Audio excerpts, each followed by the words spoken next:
Good evening everyone. आज हम पढ़ने वाले हैं क्लास 10th का फर्स्ट चैप्टर, जिसका नाम है प्रकाश का परावर्तन, जिसको हम प्रकाश का परावर्तन रिफ्लेक्शन ऑफ लाइट कहते हैं इसको। तो जानते हैं हम सबसे पहले प्रकाश क्या होती है। प्रकाश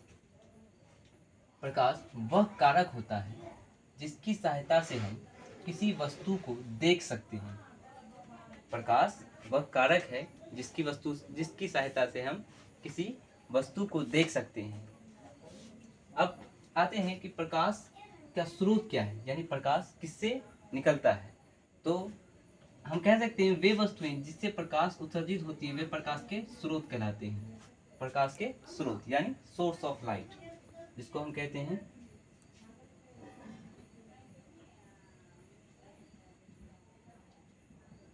सोर्स ऑफ लाइट।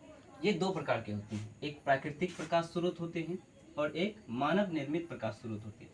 प्राकृतिक प्रकाश स्रोत में जैसे कि हमारे यूनिवर्स का सबसे बड़ा स्रोत एक आता है सूर्य, उसके बाद सूर्य और तारे भी कह सकते हैं, जुगनू भी कह सकते हैं, जो कि जगमगाते रहता है।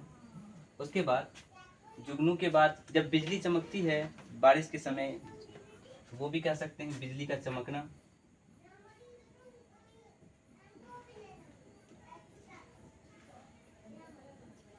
उसके बाद हम आते हैं मानव निर्मित प्रकाश स्रोत। मानव निर्मित जो इंसान के द्वारा बनाया गया प्रकाश स्रोत जिससे लाइट एमिट होती है। जैसे हम कह सकते हैं मानव निर्मित प्रकाश स्रोत में टॉर्च, दिया और बिजली का बल्ब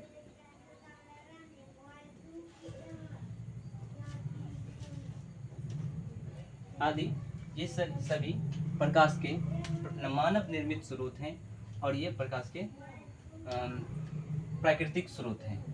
इससे आगे हम करते हैं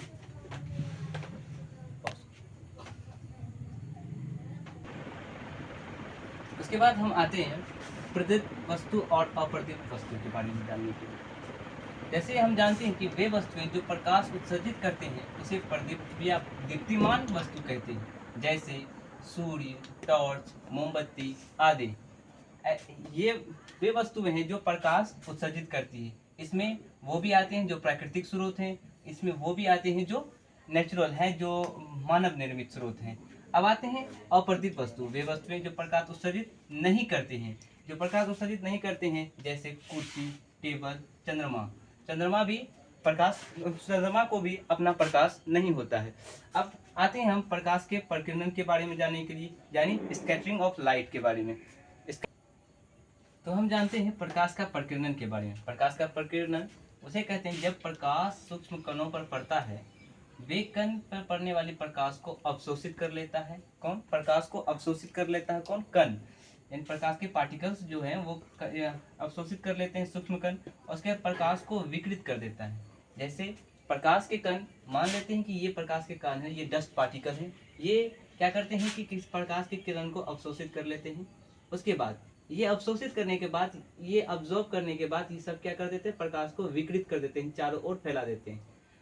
ऐसा हम अपने घर पे अगर देखें तो ये हमारे यूज में कैसे आते हैं? जैसे कि जहाँ पे डायरेक्ट सूरज की रोशनी हमारे घर, जैसे मान लेते हैं हमारे घर है, यहाँ दरवाजे से हमारे घर में मतलब डायरेक्ट रोशनी पड़ती है, सूरज की रोशनी पड़ती है।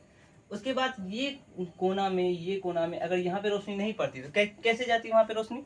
इसी प्रकाश के प्रकीर्णन के कारण। प्रकाश पे जब प्रकाश प्रकीर्णित होती है तो वो प्रकाश के प्रकीर्णित के माध्यम से वहां भी लाइट जाती है जहां पे सूरज की रोशनी डायरेक्ट या प्रत्यक्ष रूप से नहीं पहुंच पाती है। तो ये होगी प्रकाश के प्रकीर्णन के बारे में। अब हम जानेंगे प्रकाश एक ऊर्जा का रूप है। कैसे? प्रकाश एक ऊर्जा का रूप है।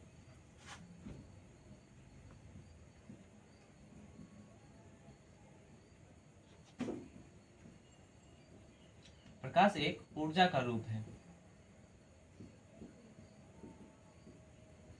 प्रकाश एक ऊर्जा का रूप है। कैसे? जैसे कि मान लेते हैं अगर हम किसी कोई लालटेन जलाते हैं, ठीक, लालटेन जलाते हैं जब, तो उसमें क्या डलता है, तेल डलता है। तो तेल में जो रासायनिक पदार्थ होती है, रासायनिक पदार्थ वो क्या करती है, रासायनिक पदार्थ रूपांतरित हो जाती है किसमें, प्रकाश में, प्रकाश में रूपांतरित हो जाती है। तो ये क्या हुआ, ट्रांसफॉर्मेशन ऑफ एनर्जी हुआ, यानी एनर्जी का ट्रांसफॉर्मेशन हुआ। उसके बाद जब हम आते हैं तो इस वजह से हमको पता चलता है कि प्रकाश एक क्या है, प्रकाश एक ऊर्जा का रूप है। और ये चलती कैसे है, प्रकाश इलेक्ट्रोमैग्नेटिक वेव के कारण चलती है, इलेक्ट्रोमैग्नेटिक वेव।